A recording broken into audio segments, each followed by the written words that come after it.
Alrighty, a quick recap today of what was another fairly slow session. ES putting in a just shy of a 30-point move. Average ATR currently is 43 points, so we did do about a half ATR move with today's action, trading on extremely low volume. We're looking at about 50% of the daily average, which is well within what we were expecting for not only today, but for this week. This week, generally speaking, into the end of the year, into early 2024, the first week of 2024, there you can expect to see this type of low volume action. Now, today we did have a couple of decent setups. The main watch coming into the session was how price traded versus that 4,800 level. If you were paying attention yesterday during the end of day recap or this morning during the pre-market live stream, one of the things I was looking at was whether or not price with yesterday's move was actually showing a near-term range breakout here. We did have this 2-3 session near-term range. So the question was this an actual breakout or was this just some range expansion? And to assess whether or not this was range expansion, we just wanted to see how price traded versus that 4,800 level. Now, all through the overnight and pre-market session, you do have a series of higher lows. Price did not negate that structure of higher lows. Right at regular trading hours open, you do have that 15-minute igniting bar up through the pre-market high. Once that move was put in, it was pretty much setting a course for that 4820 upside level of interest there that we had on watch for today. So just shy of our upside level of interest into that 4820.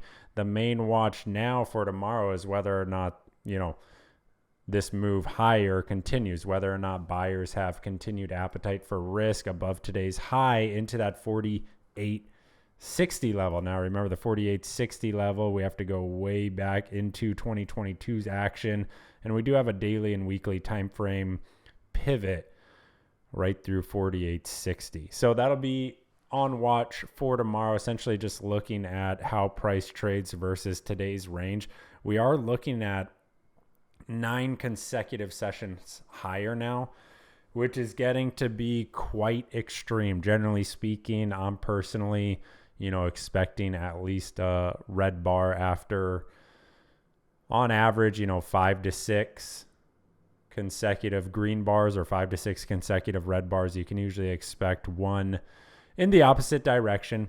So every day that we push higher, it gets even a little bit more extreme. Doesn't mean there's going to be a massive washout or anything like that. It just means, you want to be cautious. You want to be staying nimble. You want to be paying attention to where you're getting involved with the index or with whatever product you're trading, be it ES or NQ. Entries need to be really pinpoint because that pullback can materialize at any time. We don't know where these sellers are going to step in.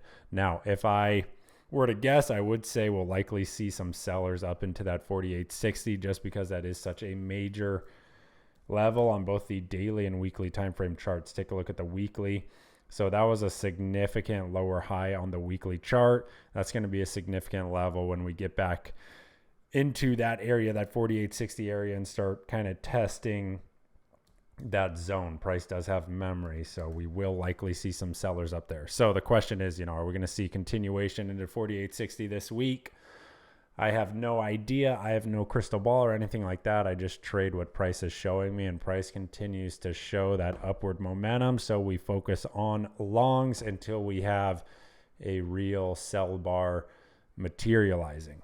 Now, as far as today's actual intraday action, we did have some decent opportunities off the open. Nice long off the open, up through that 4,800, up through that prior day high. You have a pullback here.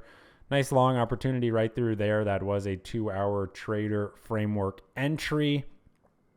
After that initial move higher, we're just trading sideways, right? And this is kind of what I talked about this morning as well during the live stream. You want to be real careful with this late morning or afternoon drift. This is what we call drift here. Generally speaking, you want to be avoiding that action. It's not going to be great action for intraday trading. Not a lot of opportunities, not a lot of strong opportunities through here. So we'll see what tomorrow morning presents and take it from there. ES main watch is going to be 48.20 and more specifically today's range. The near-term structure, going back to the 15-minute chart, does show a near-term range breakout.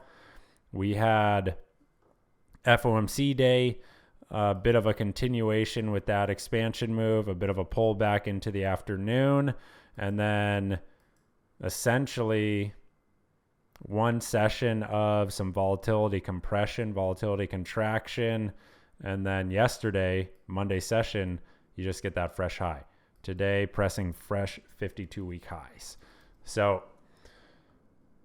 hope everyone is capturing at least a piece of this move here. It has been some decent action over the past couple of days. Nothing crazy, but still a couple of decent setups. As far as individual names, we are still seeing a lot of repetitive stocks that we have been watching over the past couple of weeks. AFRM is kind of a repeat theme, and it's going, these setups like this, I mean, this one is quite extended now, but the setups like this are going to continue to be in the watch list simply because, again, anytime you have these big daily or weekly time frame base breakouts, this is a new phase essentially that price is entering. This is a markup stage, right? Stage 2 after a big multi-year accumulation base. So AFRM will be on watch again tomorrow, looking for that continuation play, that second day trade after a day with enormous volume.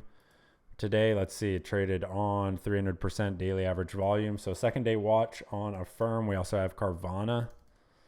This one has been in the list for the past week or so. Zooming out, setup is quite similar. We're working a weekly base breakout. So looking for that continuation move up through 60 today. We have DocuSign. This one, 2 consecutive inside days. Today is looking a bit better here.